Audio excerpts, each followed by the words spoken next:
అవేం చెట్లు నువ్వు వెనకాల వేసినవి? జీలుగా ఎందుకు వేస్తారా అట్లా? తర్వాత తీసేస్తారా?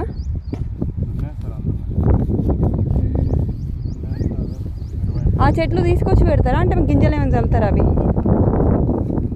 ఎంత టైం పడుతుంది అవి రావడానికి? ఏమైనా కుచ్చుకుందా? వర్షాలు పడతాయి కాబట్టి మళ్ళీ అంతా తొందర మొలుస్తుంది కదా గడ్డి.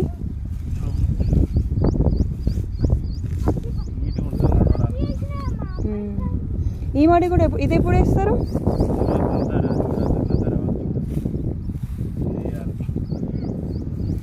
అంటే వర్షాలు పడితే ఈ టైంకి వేసేవాళ్ళ?